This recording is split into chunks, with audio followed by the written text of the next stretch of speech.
అంటే ఒబేసిటీ అని కాకుండా షుగర్ ఉన్న వాళ్ళకి కూడా లైక్ అన్నీ చూస్తారు కదా, షుగర్ ఉన్న పేషెంట్స్ ఆల్మోస్ట్ ఆపరేషన్ చేయకూడదు అని అంటారు.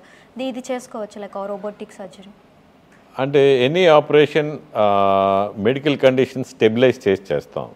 అంటే పేషెంట్ అడ్మిట్ అయినాడు, we investigate them for sugar కానీ, బీపీ కానీ, కార్డియాక్ ప్రాబ్లమ్స్ కానీ, కిడ్నీ ప్రాబ్లమ్స్ కానీ అన్నీ ఇన్వెస్టిగేట్ చేస్తాం. ఇన్వెస్టిగేట్ చేసి ఆ ప్రాబ్లమ్స్ ఉన్న తగ్గట్టు స్పెసిఫిక్ కన్సల్టెంట్స్ని అంటే మెడికల్ స్పెషలిస్ట్ని వాళ్ళు పిలిపించి వాళ్ళకి చూపించి ఈ పారామీటర్స్ అన్ని కంట్రోల్ చేసి సర్జరీ చేస్తాం. అంతేగాని పేషెంట్ డైరెక్ట్గా సర్జరీ ఆపరేట్ చేయడం అనేది కరెక్ట్ కాదు.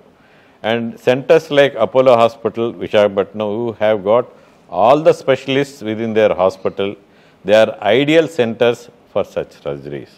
ఎందుకంటే ఎన్ని సర్జరీలన్నీ ఎక్కువ ఓల్డ్ ఏజ్ పేషెంట్లో చేస్తుంటాము. And to my experience 80% of the patients of this age group have some medical problem or other. ఈ మెడికల్ బ్యాకప్ ఉన్న హాస్పిటల్స్లోని తర్వాత ఈ జాయింట్ రీప్లేస్మెంట్స్కి స్పెసిఫిక్గా డెవలప్ చేసిన exclusive laminar air flow operation theatres ఉన్న హాస్పిటల్లో చేస్తే మటుకి మనం సేఫ్గా ఉంటాం.